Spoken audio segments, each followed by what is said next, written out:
ಜೈ ಶ್ರೀಮಾತಾ. ನಮಸ್ತೆ ಸ್ನೇಹಿತರೆ, ನಾನು ನಿಮ್ಮ ಪ್ರವೀಣ್ ರಾವ್.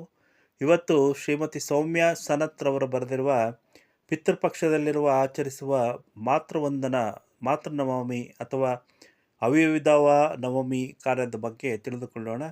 ನೀವೇನು ನನ್ನ ಚಾನಲ್ ಸಬ್ಸ್ಕ್ರೈಬ್ ಮಾಡಿಲ್ಲ ಅಂದರೆ ಸಬ್ಸ್ಕ್ರೈಬ್ ಮಾಡಿ, ಹಾಗೂ ನನ್ನ ಫೇಸ್ಬುಕ್ ಹಾಗೂ ಇನ್ಸ್ಟಾಗ್ರಾಮ್ನಲ್ಲಿ ವೀಕ್ಷಿಸುತ್ತಿರುವವರು ದಯವಿಟ್ಟು ಫಾಲೋ ಮಾಡಿ. ಅಮ್ಮ ಎನ್ನುವ ಅಕ್ಷರದಲ್ಲಿ ಅಮೃತವಿದೆ. ಅಮ್ಮ ಎನ್ನುವ ಎರಡಕ್ಷರದಲ್ಲಿ ಆಪ್ಯಾಯತೆ, ಅಂತಃಕರಣ, ವಾತ್ಸಲ್ಯ ತುಂಬಿದೆ. ಅಮ್ಮ ಎಂದರೆ ಗಾಳಿಗೆ ಹೊತ್ತು, ನಕ್ಷತ್ರಗಳಿಗೆ ಗೊತ್ತು. ಆ ಚಂದಮಾಮ ಬಲ್ಲ, ದರೆ ಬಲ್ಲವಳು. ಪ್ರೀತಿ, ತ್ಯಾಗ, ಸಹನೆ, ಸ್ಥೈರ್ಯ, ಕಳಕಳಿಯ ರೂಪ ಅವಳು. ಸಂಪೂರ್ಣ ಸ್ತ್ರೀ ಆದಾಗ ತನ್ನನ್ನು ತಾನೇ ಮರೆತರೂ ಬರುವ ಕಂದನನ್ನು ಮರೆಯದಳು. ಅಲ್ಲಿರುವುದು ಬರೀ ಪ್ರೀತಿ, ತಾಯ್ತನ ತುಂಬಿದ ಆ ಕಂದನನ್ನು ಯವೇಕ್ಕದೆ ಸಮಯದ ಪರಿವಿಲ್ಲದೆ ಕಣ್ತುಂಬಿಕೊಳ್ಳುತ್ತಾಳೆ. ಆಕೆಯೇ ಅಮ್ಮ. ಅಮ್ಮ ಮೊದಲೇ, ದೇವರು ಮೊದಲೇ ಎಂದು ವೇದ ಹೇಳುತ್ತದೆ. ಅಮ್ಮನೇ ದೇವರು. ಅಂತಹ ಕರುಣಾಮಯಿಯಾದ ತಾಯಿ ಋಣವನ್ನು ತೀರಿಸಲು ಅಸಾಧ್ಯ. ಆದುದರಿಂದ ಮುತ್ತೈದೆಯಾಗಿ ಮರಣ ಹೊಂದಿದ ತಾಯಿಗೆ ಸಲ್ಲಿಸುವ ಮಾತೃವಂದನೆಯೇ ಅವಿವಿಧವ ನವಮಿ. ಏನಿದು ಅವಿಧವ ನವಮಿ? ಭಾದ್ರಪದ ಮಾಸದ ಕೃಷ್ಣ ಪಕ್ಷದಲ್ಲಿ, ಅಂದರೆ ಪಿತೃಪಕ್ಷಗಳಲ್ಲಿ ಆಚರಿಸುವಂತಹ ಪಿತೃಕಾರ್ಯಗಳು ಪಂಚಮಹಾಯಜ್ಞಗಳಲ್ಲಿ ಒಂದಾಗಿರುವುದರಿಂದ ಪಿತೃಪಕ್ಷಕ್ಕೆ ಬಹಳ ಮಹತ್ವವನ್ನು ನೀಡಲಾಗುತ್ತದೆ.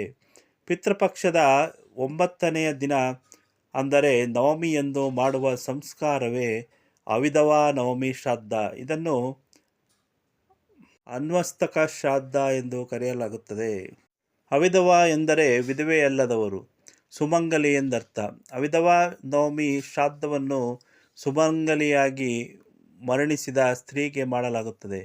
ಕರ್ನಾಟಕ, ಆಂಧ್ರ ಪ್ರದೇಶ, ಗುಜರಾತ್, ಮಹಾರಾಷ್ಟ್ರಗಳಲ್ಲಿ ಅವಿಧವ ನವಮಿ ಶ್ರಾದ್ದವನ್ನು ಭಾದ್ರಪದ ಕೃಷ್ಣ ಪಕ್ಷದ ನವಮಿ ಎಂದು ಮಾಡಿದರೆ, ಉತ್ತರ ಭಾರತದ ಕಡೆ ಆಶ್ವೇಜ ಕೃಷ್ಣ ಪಕ್ಷದಂದು ಮಾಡುತ್ತಾರೆ. ಅವಿಧವ ನವಮಿಯ ಆಚರಣೆಗಳು ಎಲ್ಲೆಡೆ ಒಂದೇ ಮಾದರಿ ಇರುವುದಿಲ್ಲ. ಒಂದು ಪ್ರದೇಶದಿಂದ ಒಂದು ಪ್ರದೇಶಕ್ಕೆ ಇದರ ಆಚರಣೆಗಳು ಬದಲಾಗುತ್ತವೆ. ಜಾತಿ, ಸಮುದಾಯ, ಪಂಗಡಗಳಿಗೆ ಆಧರಿಸಿ ಇದರ ಆಚರಣೆಗೆ ಬದಲಾಗುತ್ತದೆ. ಉತ್ತರ ಭಾರತದಲ್ಲಿ ಇದನ್ನು ಅದುಃಖ ನವಮಿ ಎಂದು ಜನಪ್ರಿಯವಾಗಿ ಕರೆಯಲಾಗುತ್ತದೆ. ಕೆಲವೆಡೆ ಈ ಕಾರ್ಯವಿಧಾನಗಳನ್ನು ಗಂಡನೇ ಮಾಡಬೇಕೆಂದು ಹೇಳಲಾಗುತ್ತದೆ. ಇನ್ನು ಕೆಲವೆಡೆ ಗಂಡ ಬದುಕಿದ್ದರೂ ಆಕೆಯ ಹಿರಿಯ ಮಗ ಮಾಡಬೇಕೆಂದು ಹೇಳಲಾಗುತ್ತದೆ. ಈ ಆಚರಣೆಯ ಮರಣಾನಂತರ ಸ್ತ್ರೀಯ ಆತ್ಮಕ್ಕೆ ಶಾಂತಿಯನ್ನು ನೀಡುತ್ತದೆ, ಹಾಗೂ ಮಡಿದ ಸ್ತ್ರೀಯು ತನ್ನ ವಂಶಕ್ಕೆ ಆಶೀರ್ವಾದ ಮಾಡುತ್ತಾಳೆ ಎಂಬ ನಂಬಿಕೆ ಇದೆ. ನವಮಿಯ ದಿನ ಬ್ರಹ್ಮಾಂಡದಲ್ಲಿ ಪೃಥ್ವಿ ಮತ್ತು ಆಪತತ್ವಗಳಿಗೆ ಸಂಬಂಧಿಸಿದ ಗುಣಗಳು, ಶಿವಲಹರಿಗಳು ದಿಕ್ಕವಾಗಿರುತ್ತದೆ. ಈ ಲಹರಿಗಳಿಂದಾಗಿ ಶ್ರಾದ್ದದಿಂದ ಪ್ರಕ್ಷೇಪಿತವಾಗುವ ಮಂತ್ರೋಚ್ಚಾರಯುಕ್ತ ಲಹರಿಗಳನ್ನು ಶಿವರೂಪದಲ್ಲಿ ಗ್ರಹಿಸುವ ಸೂಕ್ಷ್ಮ ಬಲವು ಆಯಾಯ ಮುತ್ತೈದೆಯರ ದೇಹಗಳಿಗೆ ಪ್ರಾಪ್ತವಾಗುತ್ತದೆ. ಈ ದಿನ ಮುತ್ತೈದೆಯಲ್ಲಿರುವ ಶಕ್ತಿ ತತ್ವವು ಸೂಕ್ಷ್ಮ ಶಿವತತ್ವದೊಂದಿಗೆ ಬೇಗನೆ ಸಂಯೋಗವಾಗುವುದರಿಂದ ಮುತ್ತೈದೆಯರ ದೇಹವು ಕೂಡಲೇ ಮುಂದಿನ ಗತಿಗೆ ಹೋಗುತ್ತದೆ ಎಂಬ ನಂಬಿಕೆ ಇದೆ. ಈ ಶ್ರಾದ್ದದಲ್ಲಿ ತಾಯಿಯನ್ನು ಕಳೆದುಕೊಂಡವರು ಮತ್ತು ತಂದೆ ಬದುಕಿರುವವರು ನವಮಿಯಂದು ಮುತ್ತೈದೆ ಬ್ರಾಹ್ಮಣ ದಂಪತಿಗಳನ್ನು ಭೋಜನಕ್ಕೆ ಆಹ್ವಾನಿಸಿ, ಆಮಂತ್ರಿತರಾದ ಮುತ್ತೈದೆಯರಿಗೆ ಹರಿದ್ರ, ಕುಂಕುಮ, ತೆಂಗಿನಕಾಯಿ, ಅಕ್ಕಿ, ಬೇಳೆ, ಕುಪ್ಪಸ, ವಿಳೆದೆಲೆ, ಅಡಿಕೆ, ದಕ್ಷಿಣೆ, ಸೀರೆ ಹೀಗೆ ಇತ್ಯಾದಿಗಳನ್ನು ಸೌಮಂಗಲ್ಯದ ವಸ್ತುಗಳಿರುವ ಮರದ ಬಾಗಿನ ದಾನ ನೀಡಿ, ಜನ್ಮವೆತ್ತ ತಾಯಿಗೆ ಜನ್ಮಗಳಲ್ಲಿಯೂ ಸಕಲ ಸೌಭಾಗ್ಯವಿರಲಿ ಎಂದು ಪ್ರಾರ್ಥಿಸುತ್ತಾ ಪಿಂಡ ಪ್ರದಾನ ಮಾಡುತ್ತದೆ. ಅವಿಧವ ನವಮಿಯ ಸಮಯದಲ್ಲಿ ಕೆಲವೆಡೆ 3 ಪಿಂಡಗಳನ್ನು ನೀಡಲಾಗುತ್ತದೆ. ಕೆಲವೆಡೆ ಅಕ್ಕಿ, ಕಪ್ಪು ಎಳ್ಳಿನಿಂದ ಮಾಡಿದರೆ, ಕೆಲವು ಜನಾಂಗದವರು ನದಿಯ ದಡದ ಮಣ್ಣಿನಿಂದ ಮಾಡುತ್ತಾರೆ. ಕೆಲವೆಡೆ ತಾಯಿಯ ಪಿಂಡಕ್ಕೆ ಅರಿಶಿನ ಕುಂಕುಮಗಳನ್ನು ಅರ್ಪಿಸುವ ಪದ್ಧತಿಯೂ ಇದೆ.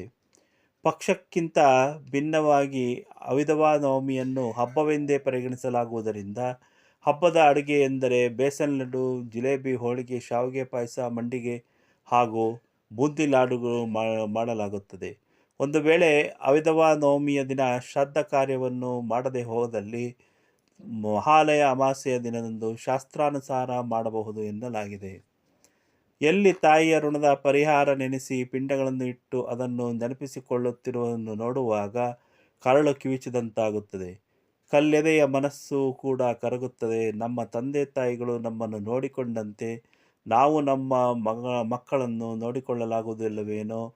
ಅವರು ತಮ್ಮ ಸುಖವನ್ನು ತ್ಯಾಗ ಮಾಡಿ ನಮಗೆ ಸುಖ ಸಕಲವನ್ನು ಕೊಟ್ಟರು. ಹೀಗಾಗಿ ಅರ್ಥ ತಿಳಿದು ಪಿಂಡ ಪ್ರದಾನ ಮಾಡಿದರೆ ಜನ್ಮ ಸಾರ್ಥಕತೆ ಪಡೆಯುತ್ತದೆ. ಏನಂತೀರಿ?